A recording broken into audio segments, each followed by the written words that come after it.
Hola, soy Iván Serna Santamaría, soy médico cardiólogo, tengo una especialidad en rehabilitación cardíaca. El día de hoy les voy a hablar de las secuelas y complicaciones por la infección por COVID-19 SARS-CoV-2. Hemos hablado mucho del virus, hemos hablado mucho de que se produce una neumonía muy terrible, hemos hablado de trombosis y muchas cosas, pero hay otros órganos que se han visto también involucrados y se han visto dañados por estas infecciones. Esto depende de muchas cosas. Primero que nada, importa cuánto y cómo me llega el virus al cuerpo. ¿De qué se trata esto? Que no es lo mismo que, por ejemplo, a nosotros los médicos, que un paciente nos tosa en la cara sin usar cubrebocas el paciente o sin usar mascarilla, alguno de los dos, que nos llegue por contacto con algún objeto infectado en poca cantidad. Entonces, la respuesta es diferente. Igual depende de cómo esté mi sistema inmune, es decir, nuestro sistema de defensa del cuerpo.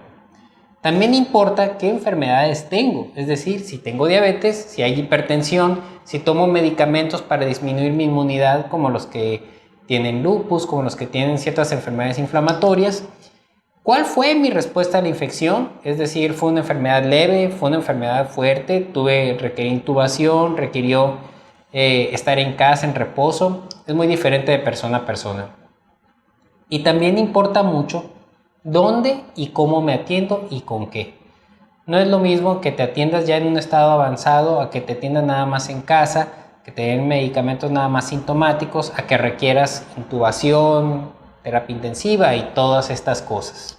La inmunidad es nuestro sistema de defensa del cuerpo y hace que eliminemos los virus, bacterias y también que se produzca inflamación en diferentes partes del cuerpo. Y depende desde antes en qué estado inflamatorio basal estamos.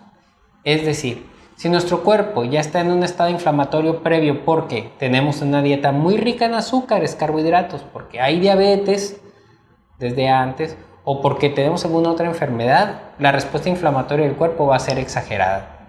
Depende mucho si se fuma o no, depende de si hay estrés. Acuérdense, cuanto más estrés hay, nuestra inmunidad es más mala. Depende de cuánto podamos dormir. Si nosotros no estamos durmiendo bien, nuestro sistema de defensa está perdido. Depende de la genética, eso es algo que no podemos predecir. Y también depende del uso de otros medicamentos y otras sustancias. También como del uso de alcohol frecuente. Sabemos que el alcohol en exceso disminuye nuestra inmunidad. Aunque se ha hablado mucho de la neumonía, pues sencillamente lo que pasa en la neumonía es que se inflama lo que se llama el alveolo. El alveolo es la unidad funcional donde se hace el intercambio de oxígeno por dióxido de carbono. Entra oxígeno, sacamos dióxido de carbono en cada respiración. Y hay una pequeña membrana que es donde se produce ese intercambio.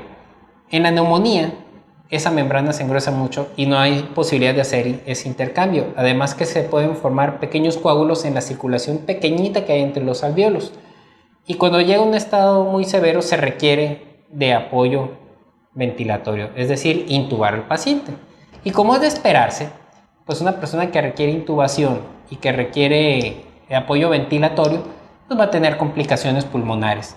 El otro problema que hemos visto en los pacientes que tienen COVID es que tienen que pasar tiempo en reposo y esto los lleva a desacondicionamiento físico.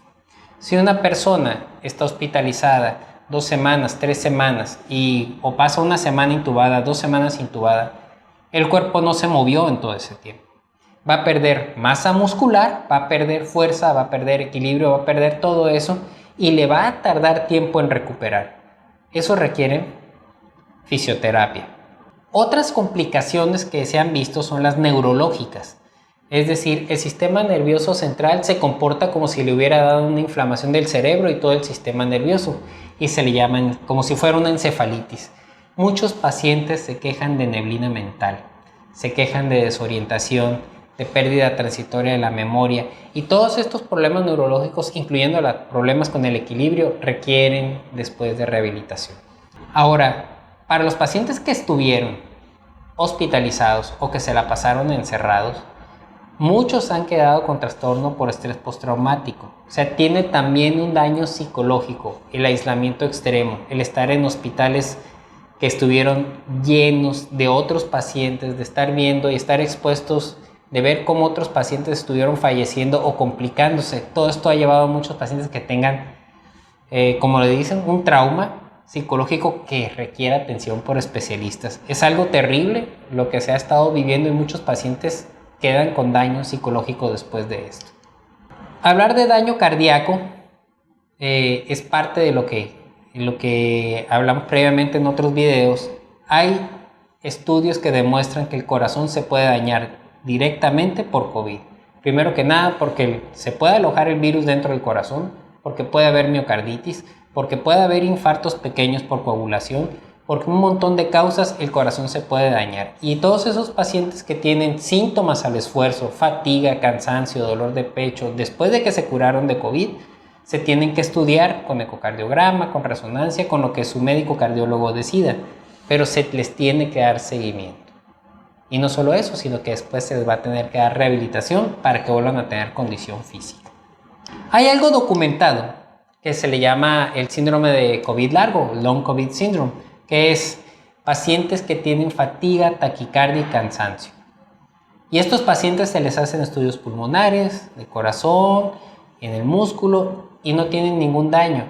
Pero los pacientes se comportan como si todavía estuvieran infectados. Y esto no es porque esté mal su cabeza. Esto es porque su cuerpo todavía no ha logrado recuperarse por algo que se llama disfunción endotelial.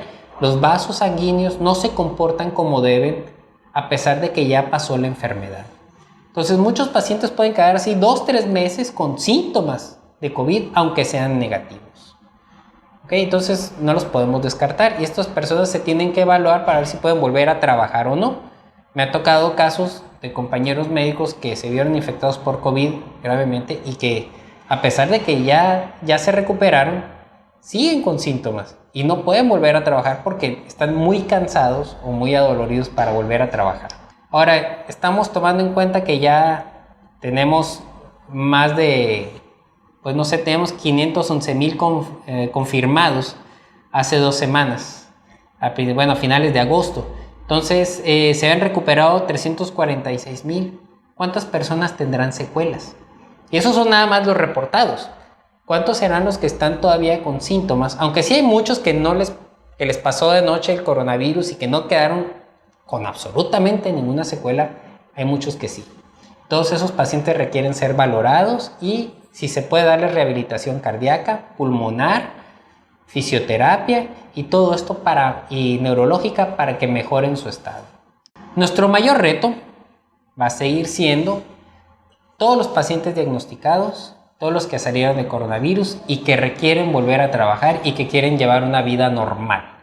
Entonces, tenemos que evaluarlos, tenemos que revisarlos por medicina interna, por todas las especialidades, por neumología, por psicología, por neurología y ayudarles a que vuelvan a trabajar. Bueno, me despido deseándoles lo mejor. Espero que se cuiden mucho, usen mascarilla, coman bien, hagan ejercicio, no se expongan y nos vemos en la siguiente. Hasta luego.